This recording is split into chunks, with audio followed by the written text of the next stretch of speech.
We're watching an industry go from an underground, what I like to call the Wild West days, into a respected, legal, licensed industry. There's endless business opportunities. It's like the internet boom. Do you represent the new generation of cannabis entrepreneurs? This is America's new hot industry. So it's always important to make sure that you have high-quality pot. With the medical marijuana, you take a hit of it, you're starting to feel, okay, I hurt, but I really don't care that I hurt. We know that the production of marijuana supports all the other drugs. It's tied into so many other crimes. Wait, search warrant! Yes on 19 is a yes for personal liberty. Yes, we cannabis. There is nothing that any state or the federal government is going to be able to do to stand in the way of legalization of marijuana. Nothing. After more than 70 years as an illegal drug, could it be possible that marijuana's moment has arrived? Medical marijuana laws are already on the books in Washington, D.C. and 15 states, and support for legalizing marijuana has never been greater. I'm Trish Regan. In the next hour, we'll take you inside a flourishing pot industry, one that's moved out of the shadows and into the mainstream of American life.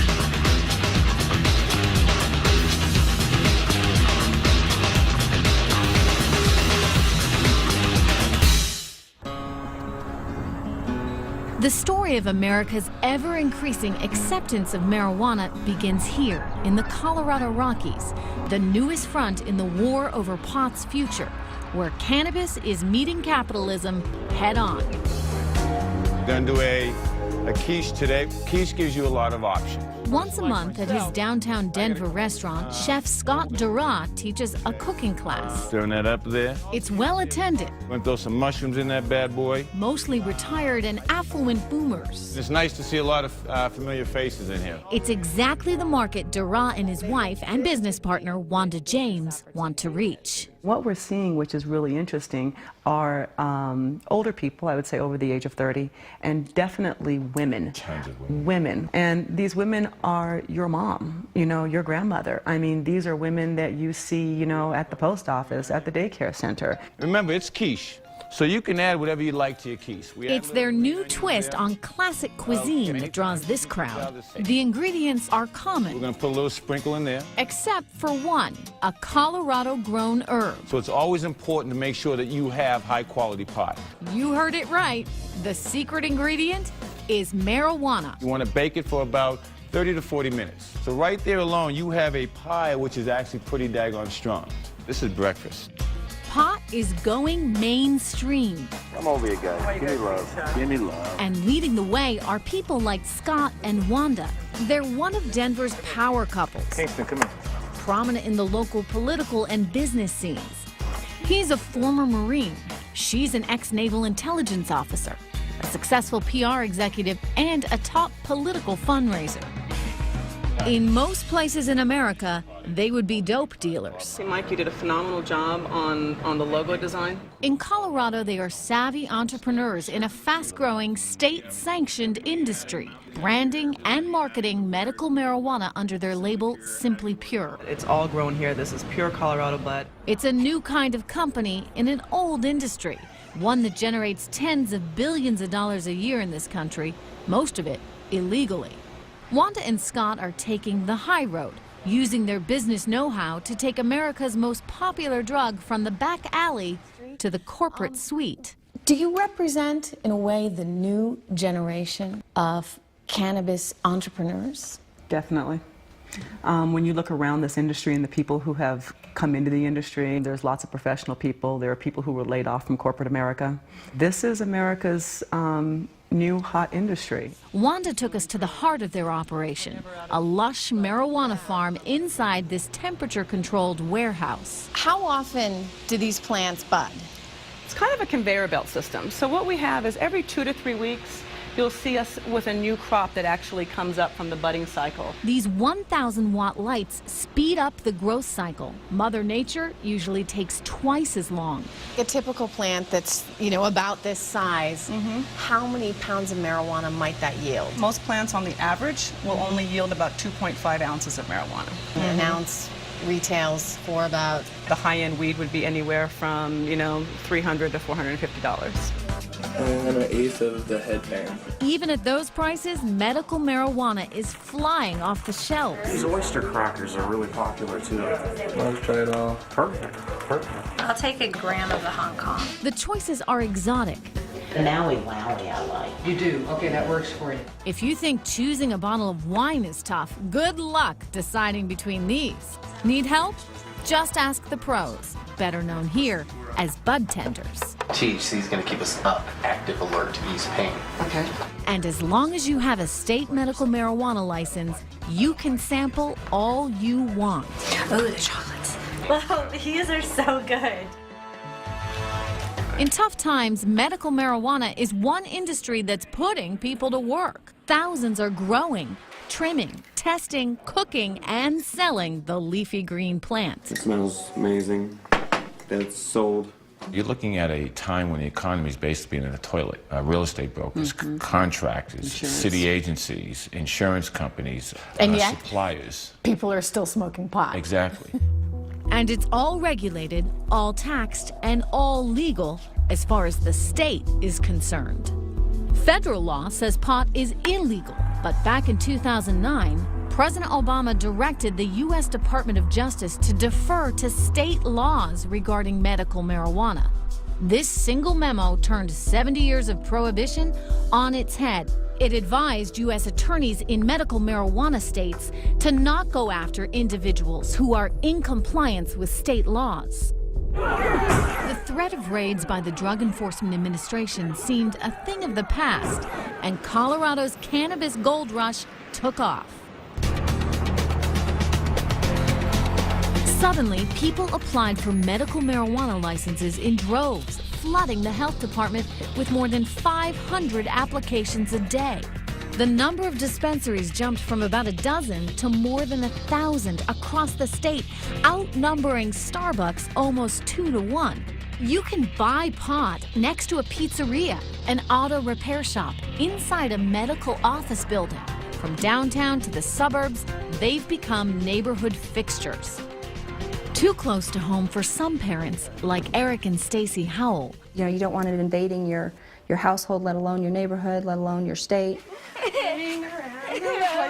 Howell is an elementary school teacher and a mother of 3. As a parent, drugs are always in the back of your mind. From the minute your child is born, that's something you have to teach your child because it's out there. It's like, can my kids still get a hold of it? So what goes in the middle? She supports the use of medical marijuana by those who are seriously ill, but believes the state's embrace of pot is a threat to her children.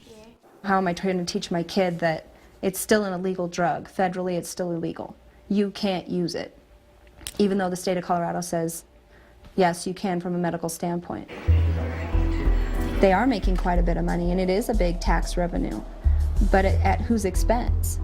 One of the big fears that I keep hearing over and over again is, what kind of signal are we sending to our young people? What kind of signal does it send to your children when you have a fully stocked refrigerator with Coors Light or with, Budweiser in it, and then the campaigns that are behind those alcohol products of the half-naked women? I mean, what kind of signal is that? We're not talking about some reggae concert or you being stoned in your dorm room. We're talking about a whole emerging business here with responsible people. And there's a whole army of them. People like 21-year-old Samantha Sant. How have you been? Great. How have you been? She jumped at the chance to get in on the ground floor of the pot boom, selling seeds. We have a new strain out for you. We're a new enterprise. There's endless business opportunities. It's like the internet boom. The YPO hapa is a shorter plant. Equipped with a business degree, Sant's first job out of college is with the Centennial Seed Company. The seeds aren't cheap. They retail for $70 to $100 a dozen. So we're going to do 1 roughneck and 2 IPO today? That'd be great. Okay. We have close to 100 retailers in under 6 months. We keep receiving calls day in and day out of more people interested in seed.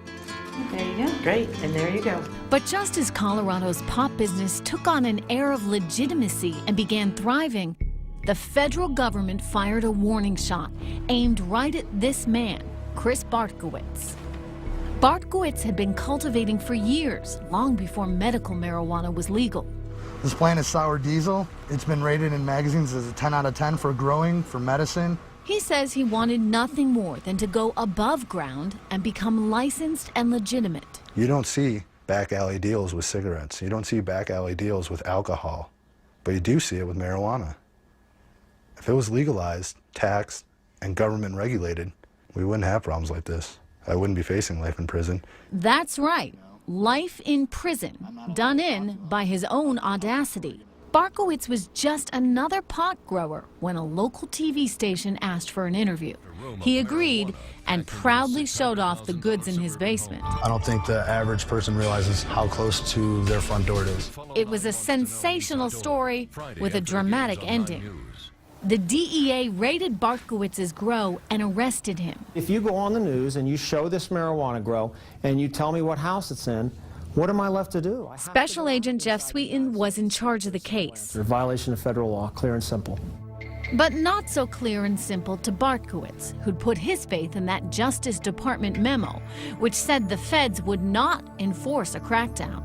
He was charged with possession of more than 100 marijuana plants with intent to manufacture and distribute. I was state compliant. I had no fear. I was not worried about the feds coming. But you knew you were in violation of federal law. Not according to the memo, I wasn't. No state charges have been levied against me, and no state investigation was conducted. Why would I even have a hint of fear of the federal government? With a prior drug conviction, Bartkowitz was looking at 40 years to life. He pled guilty and is awaiting his sentence, hoping to reduce it to 5 years. With so many medical marijuana businesses here breaking federal law, Bartkowitz's story sounded the alarm. But Wanda and Scott are taking their chances. Doesn't it make you a little bit nervous? You could potentially face jail time? The federal government has been very, very clear in its guidelines that if you are operating with under the guise of your state regulations, that it's supposed to be a hands-off scenario, which is why we feel confident to be able to do this industry and not fear every morning when we wake up being arrested for this. Come here, Brooklyn. Wanda James may not fear going to jail, but that's not the case for growers in states without medical marijuana laws, where the crackdown continues. That's coming up. But first, Take this with your ID and inside a cannabis clinic. Is this doctor healing sick patients? Open wide and say, let's see. Or just giving potheads permission to get stoned? 1, 2, 3. Cannabis. Aiding or abetting? When Marijuana USA continues.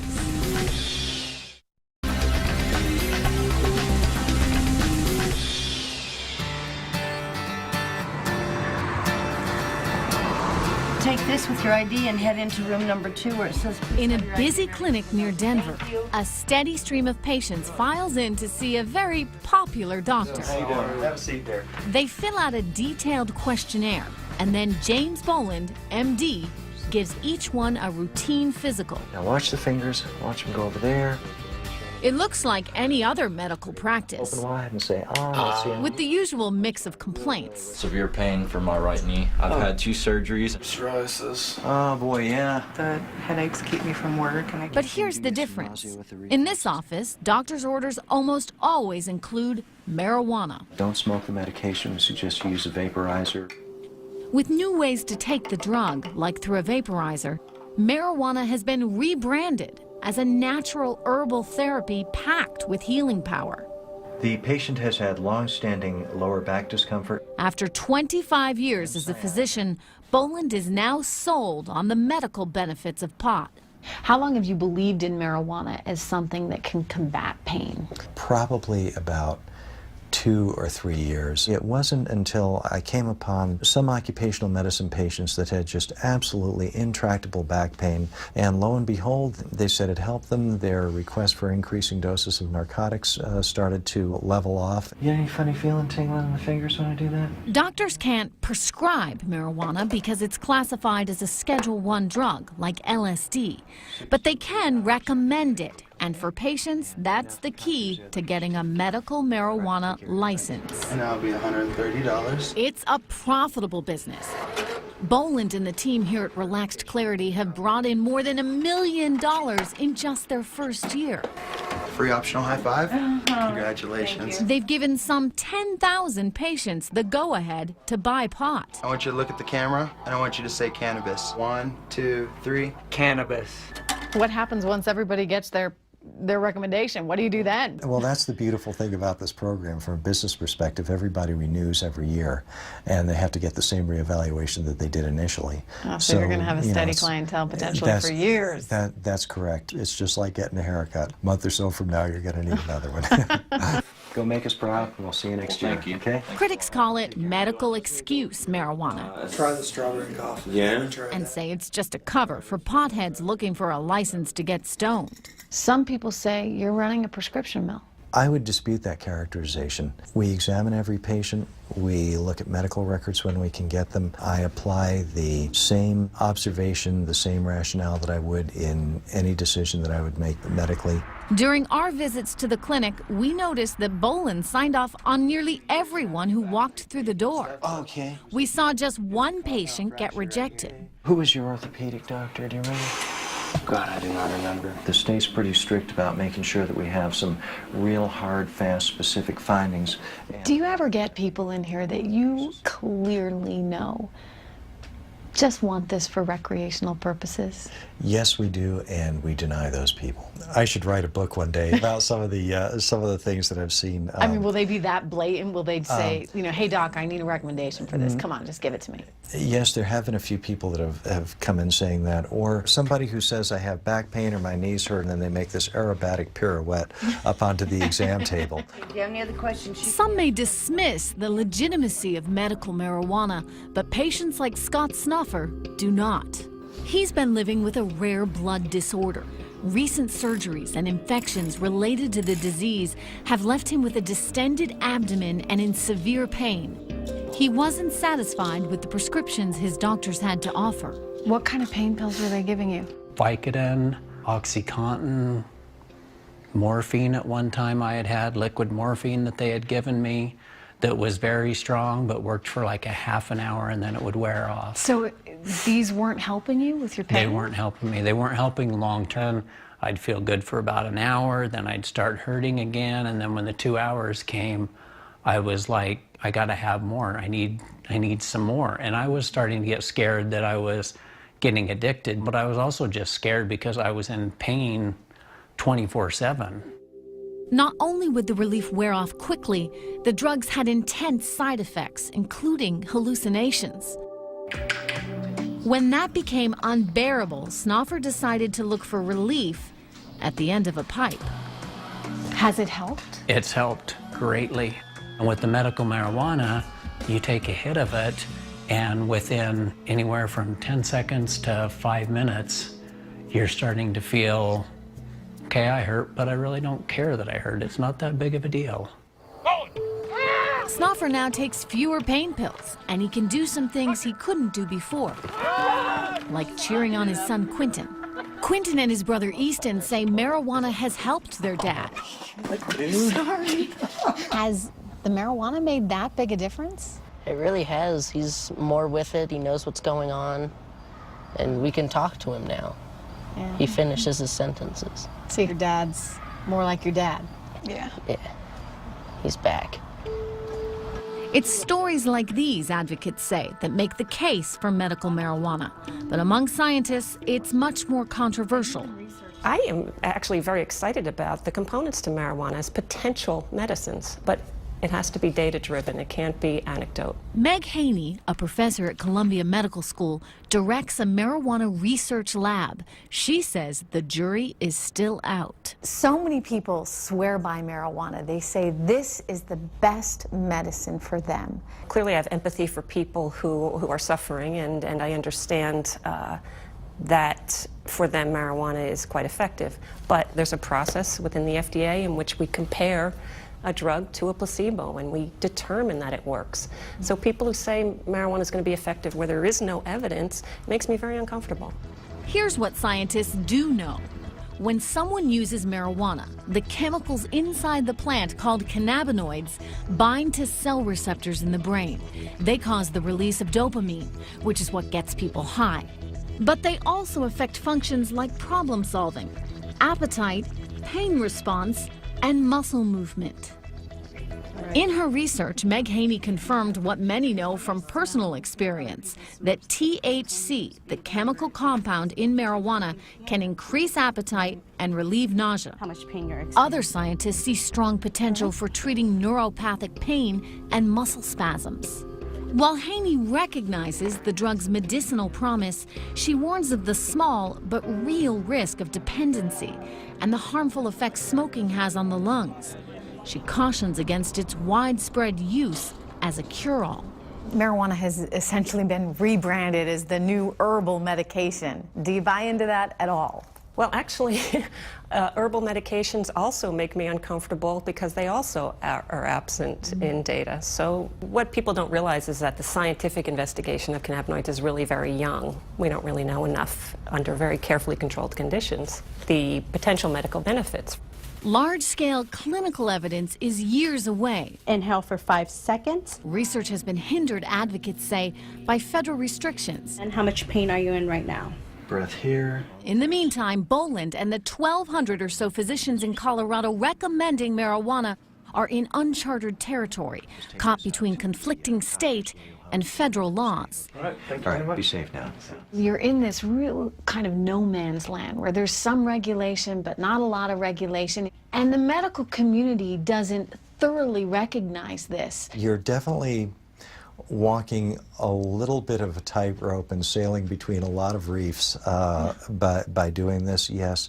But there are a lot of patients for whom this is the last best hope for a quality life. Whether medical marijuana is real or a ruse, it has taken root across the country. But some states are having no part of it. I look out west, and my fear is if we ever give up any ground, are we going to be battling that here in Kentucky? Are we going to be running gun battles over marijuana? A trek to Appalachia when Marijuana USA returns.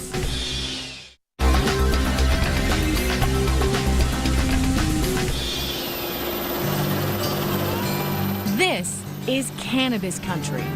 Down below, hidden in the wilderness of Kentucky's Appalachian Mountains, are gardens of marijuana worth at least $1 billion. All of it illegal. There may be a growing acceptance of marijuana across the country, but not here in Kentucky, where a small army refuses to go down without a fight. They went up through there, didn't they? I'd say this is probably it for us. Lieutenant Brent Roper is the commander of Kentucky's Marijuana Strike Force.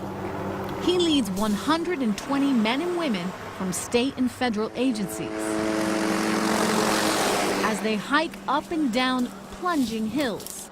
They work in 95-degree heat and extreme humidity, combating the relentless onslaught of weed. We have a pill problem, a meth problem. We've got other drug problems, just like everybody else does.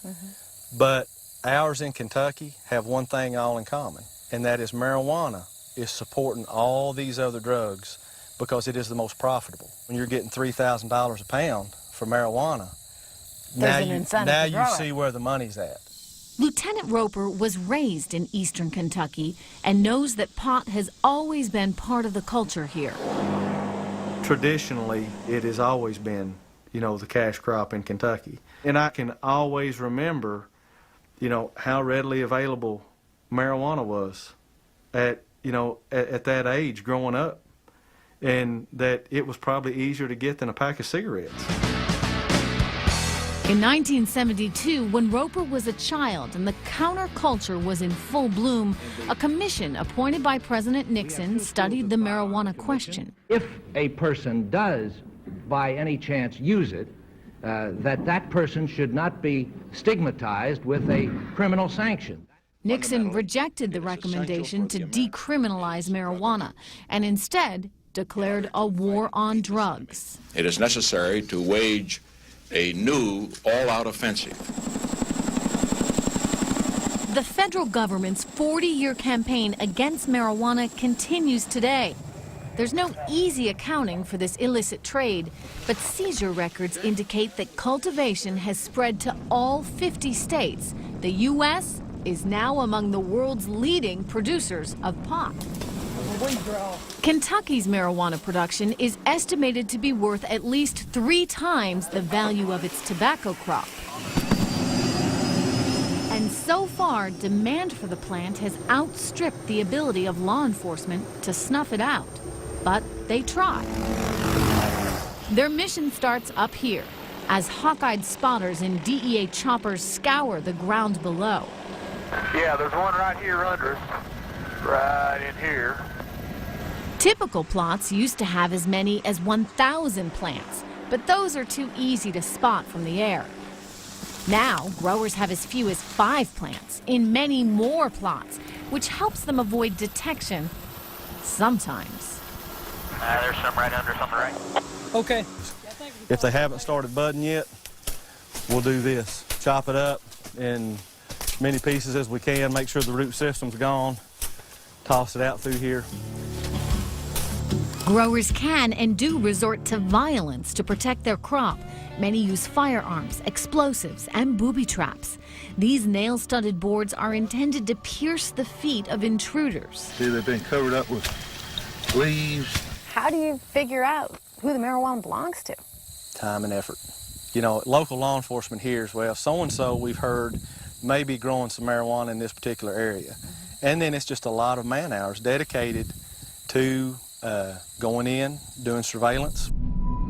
A cornerstone of Kentucky's Get Tough strategy is a federal initiative to arrest, convict, and punish the biggest growers and discourage the rest.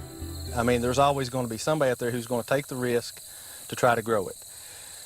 What we want to do is get to a point where the risk, you know, is outweighed by the consequences of what happens if you get caught.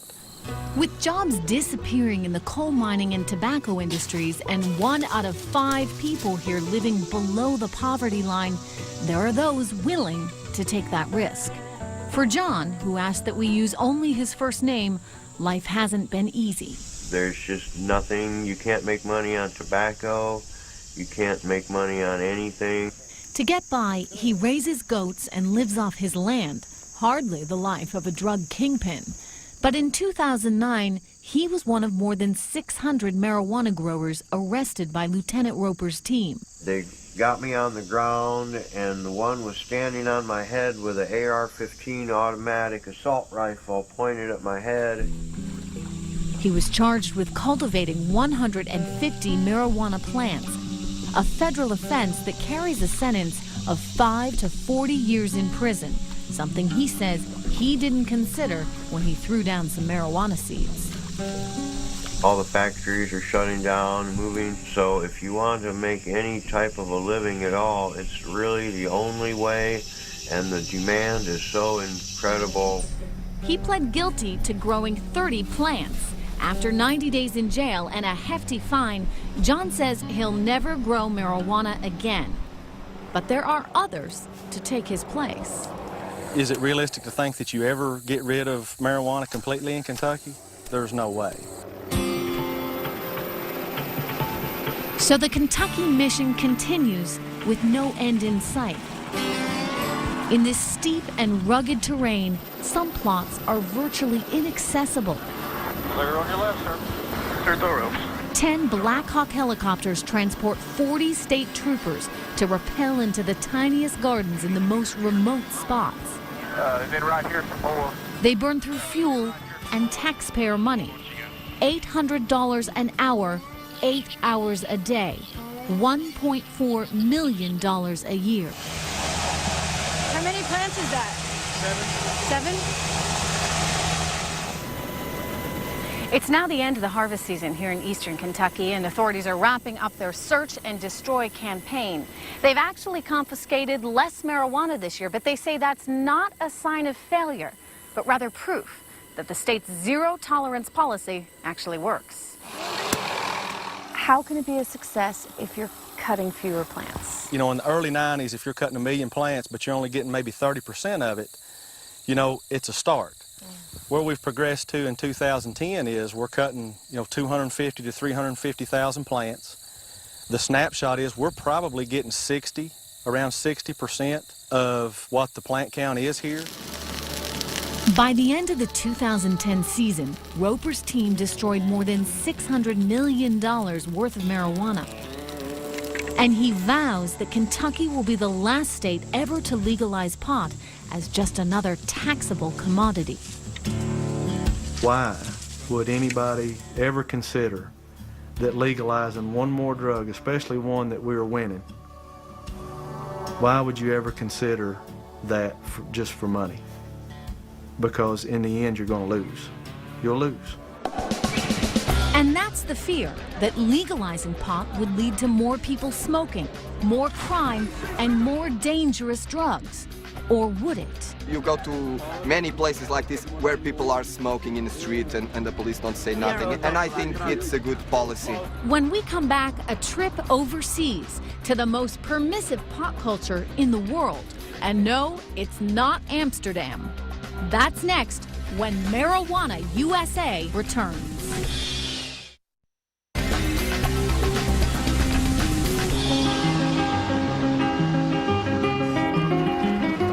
Along the streets of Lisbon, the monuments and cathedrals date back centuries. Portugal is a country steeped in tradition and also home to an unlikely policy designed to address a modern drug crisis.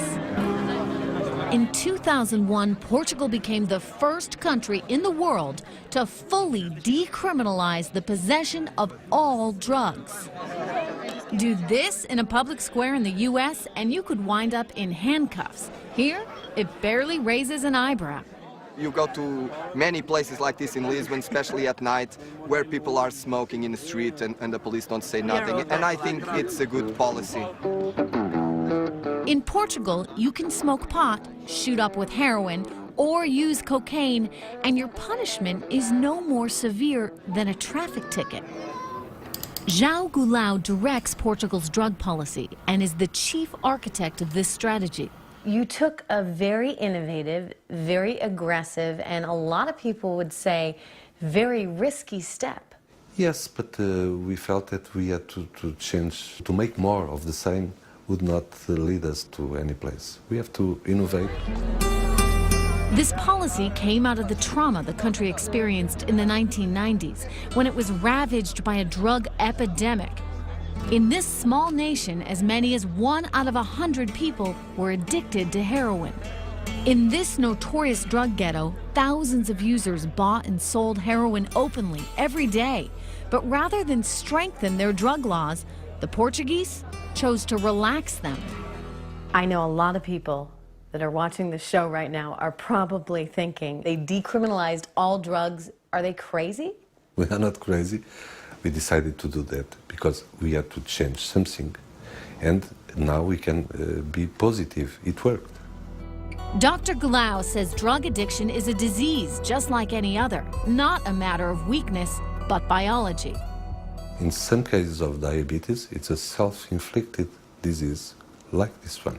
Still, there's a difference between eating too many cupcakes and shooting yourself with heroin. Yes, but when you are sick, you must be faced like a patient and treated like that. Here, instead of going to jail, anyone caught with drugs meets with a panel led by a street-smart counselor like Nuno Capaz, who encourages users to get treatment. In Portugal, if you want to get treatment, it's possible to do it for free. Why do I, as a taxpayer, want to pay for your heroin use or his cocaine use or her marijuana use? If a person needs to be imprisoned because he committed some crime, it will also be your tax money that will be used to imprison that person. And I think it's better to pay for people to get treatment and eventually be socially productive again than to put him in jail. Alexander is a recovering addict who has benefited from the free treatment. He says his drug use started at age 14 when he began smoking pot. By his early 20s, he was addicted to heroin. Today, he can hold on to his job as a broadcast engineer without the taint of a drug conviction. I don't think somebody goes to a bar, drinks a couple of drinks, it's a criminal. So I don't think I'm going to smoke a joint. It makes me a criminal. Since the reforms took place, Portugal has seen a decline in the number of teens using marijuana and almost every other category of drugs, especially among the vulnerable 15 to 19-year-old age group. We saw it firsthand at this club scene in Lisbon. So have you ever used hashish? No, never. Why not? It's bad for us. It's bad. It's bad. Today, Portugal's relaxed approach to pot is met with surprisingly little drama. But critics doubt its success and believe it would never work here at home. Gil Kurlikowski, the U.S. drug czar, is flatly opposed to legalizing pot. If marijuana were to become legal, do we run the risk that young people would start down a slippery slope? We know that if an illegal substance becomes legal, it becomes more widely available. I've seen the devastation that drugs, including marijuana, can cause in neighborhoods with young people, and I think we need to be smart about how we handle it. I think we need to be as least punitive as possible, but I don't think we want to see it legalized at all. Yes on 19. But on the street, the debate rages. That's Yes on 19, November 2nd. In California, the birthplace of America's marijuana movement, there's a push to become the first state to legalize pot for recreational use. So do you think we can count on you to vote yes on Proposition 19 tomorrow?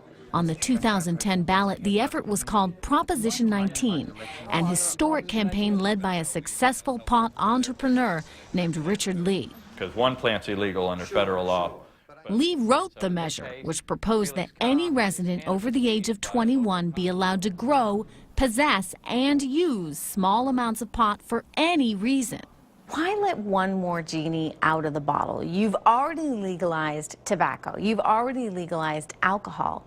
Alcohol prohibition didn't work, and cannabis prohibition isn't working either.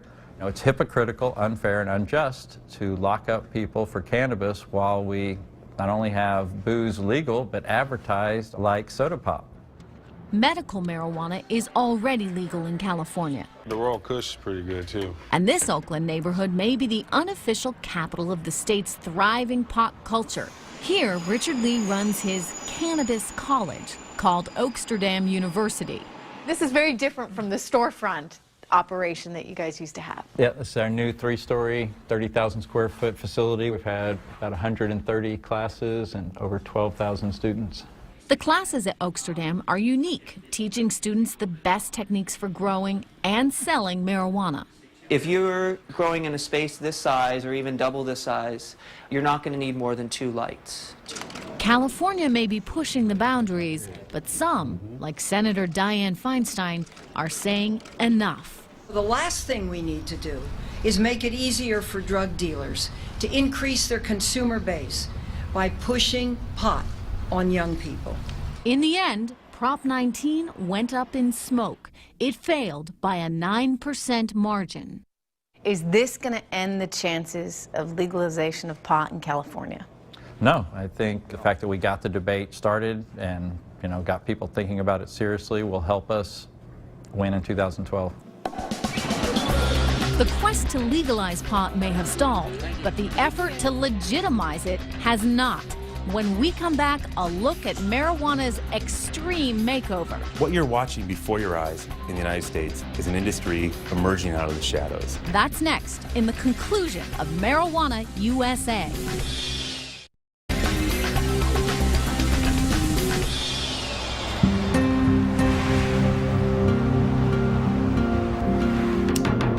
Across Colorado, they are springing up like weeds. Pot gardens, like this one, owned by Scott Dura. one of a growing breed of entrepreneurs making the most of the state's new medical marijuana laws. Dara is one of thousands in this fledgling industry finding their way through a thicket of conflicting rules. Staying out of trouble isn't so easy. I'm at the farm every day, with our plants and everything, and every time someone does knock on the door, your mind goes back to that, because you don't know. Police, search warrant! Police department, search warrant! In early 2010, police raided a number of grows, including Scott's. Our first operation was raided, and they went through our front window, and we were totally legitimate, and it was. He and his wife, Wanda James, thought they had done everything by the book. No charges were filed, but the experience left them unsettled. Because it encompasses your life. All of a sudden, you do have people probing in your background and asking you questions and this and that. To escape the legal limbo, these restaurant owners joined other pot entrepreneurs and lobbied for what most industries try to avoid, to be taxed and regulated. Okay, Barb, would you tell me about your plants and your patient count? Matt Cook, with the Colorado Department of Revenue, is the man charged with creating a blueprint for a state-taxed, for-profit marijuana industry. Questions, a lot of questions out there, huh? Cook is a former law enforcement officer who's put hundreds of people behind bars for growing and selling pot. Not exactly the first person you'd think of to help legitimize the marijuana industry. Where do you intend to have any product, medicine at all? As he meets with thousands of pot pioneers, he's realized there's no fighting this wave. It's a huge pill for me to swallow because of where I come from. But I'm going to do what's right to ensure that we can regulate the industry. If he can't beat them, at least he can keep them in line. We can't issue a license till the local government's approved it. What's driving is the need to get it regulated, to get it under control, to ensure that the medicine that patients are receiving meets quality standards, and to ensure that the black market industries, the cartels, and all the other bad guys out there aren't profiting from it. What started out as a few vague rules has now become a strict state code of regulation that goes further than any other jurisdiction in the country, beginning with who is allowed to grow and who is allowed to sell. You cannot have any felonies within the last 10 years. You can have to be able to show years of your tax returns. There we go. Okay, that looks good. Everyone involved in the marijuana business, even investors, must be fully licensed, requiring rigorous background checks and steep fees. Okay. You're all set. Wanda James and Scott Dara have spent more than $25,000 on application fees alone. That was a very expensive, it was a 26-page application that wanted everything from your high school diploma to any divorce that you've ever had. The rules now specify precisely how much medical marijuana can be cultivated and sold. And the state will be keeping a close eye on the industry, literally. 16 cameras covering the entire area and the perimeter. Every marijuana grow and retail facility is required to install 24-hour live cameras that feed directly to Matt Cook's enforcement office. He's tracing the money and the product from seed to retail. Cook says the new code will be strictly enforced. Violators will be subject to two kinds of actions. I can fine them up to $100,000 for a violation of the law, and a criminal sanction. We can arrest them and make them go to court.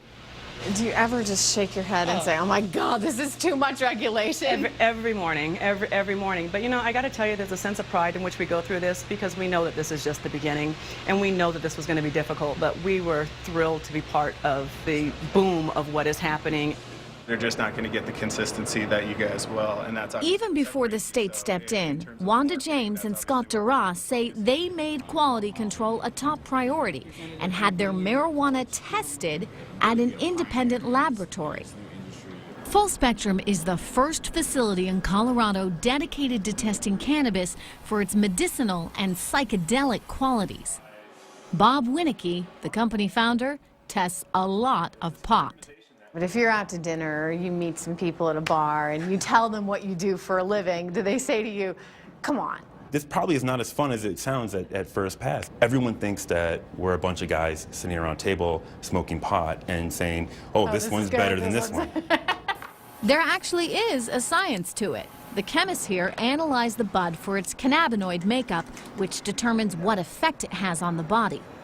This machine separates the cannabinoids and then reads them and reports the amounts to a computer. What happened to the days where someone said, gee, this really makes me feel good? Now suddenly they want to test it? You're watching an industry go from an underground, what I like to call the Wild West days, into a respected, legal, licensed industry. Not since you saw alcohol come out of Prohibition has anything similar to this ever happened in this country. Winicke's scientific analysis has been crucial to Scott and Wanda as they roll out their new venture. Simply Pure, a line of cannabis-infused edibles. What makes your products different from those marijuana brownies that someone had back in college? Oh boy. Done in a professional kitchen. Our consistency, every time you have one of our products, they will affect you the same all the time. It's like going to Starbucks. You know what you're going to get every time you have one. Colorado has come a long way from homemade brownies, and the rewards are pretty sweet. In just the first year since the boom, the state has collected more than $21 million through sales tax and a host of licensing fees. The governor took $9 million out of the marijuana coffers and used the money to help balance the budget here in Colorado. So we are now intrinsically a part of running this state. You can't take our money and then arrest us. Fast forward for me 5 years from now, where do you see this industry? I honestly believe in my heart and soul that there is nothing that any state or the federal government is going to be able to do to stand in the way of legalization of marijuana. Nothing. Not so long ago, that prediction might have been laughable. But Colorado's experiment is bringing us one step closer to 217. To imagining what the legalization of marijuana might look like. I'm Trish Regan. Thanks for watching.